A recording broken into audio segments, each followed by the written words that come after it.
Assalamualaikum warahmatullahi wabarakatuh.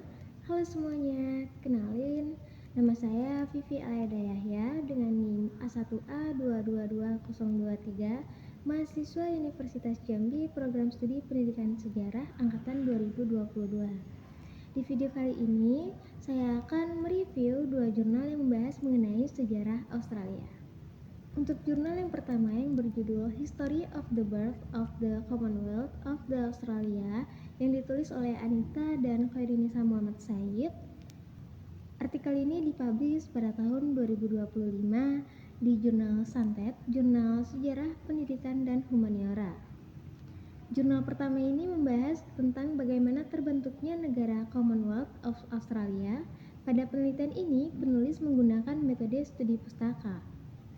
Penulis menjelaskan proses sejarahnya secara runtut mulai dari kolonialisasi Inggris sejak tahun 1788 yang menjadi akar dari pembentukan struktur politik dan sosial di Australia. Nah, dari kolonialisasi ini kemudian terbentuk 6 koloni dan ternyata antar koloni ini sering terjadi perpecahan. Kondisi inilah yang akhirnya mendorong munculnya kebutuhan untuk membentuk pemerintahan yang terpusat. Penulis juga menyoroti peran konvensi federal tahun 1891 dan 1897 hingga 1898 sebagai momen penting penyusunan konstitusi Australia.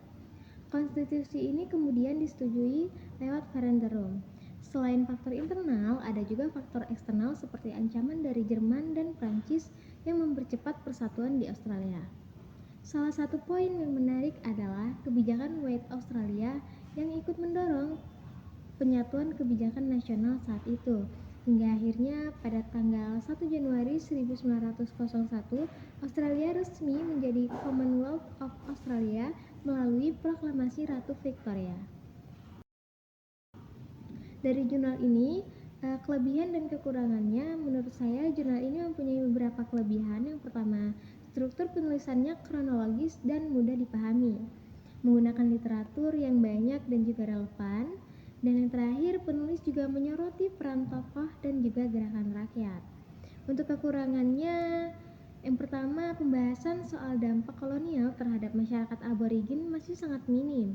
Dan yang kedua, kurangnya menyajikan data visual seperti peta dan juga timeline, padahal itu sangat berguna dan bermanfaat bagi pembaca. Lanjut ke jurnal yang kedua. Jurnal ini berjudul Dampak Migrasi di Australia terhadap Sistem Pemerintahan dan Partai Politik, dengan penulisnya yaitu Agus Budiman. Artikel ini dipublish pada tahun 2015 di jurnal Artefak. Dalam jurnal kedua ini lebih fokus pada migrasi. Penulis menjelaskan bahwa Australia mengalami 3 gelombang migrasi besar yang akhirnya membentuk masyarakat multikultural seperti yang kita lihat sekarang ini ya. Migrasi ini ternyata punya pengaruh besar terhadap sistem pemerintahan Australia. Sistem federal yang menggabungkan unsur Inggris dan Amerika muncul sebagai bentuk kompromi untuk menampung keberagaman masyarakatnya. Selain itu, keberagaman penduduk juga mendorong lahirnya berbagai partai politik dengan latar belakang dan kepentingan yang berbeda, mulai dari ekonomi, etnis, sampai ke isu lingkungan. Adapun kelebihan dan kekurangan dari jurnal ini, yang pertama, kelebihan dari jurnal ini adalah penyajiannya yang runtut dan juga mudah dipahami, bahasa jelas dan informatif sehingga cocok untuk membaca pendidikan sejarah. Untuk kekurangannya cukup jelas, referensinya masih sangat terbatas, data statistik migrasi tidak ada dan juga metode penelitiannya tidak dicantumkan di dalam artikel ini.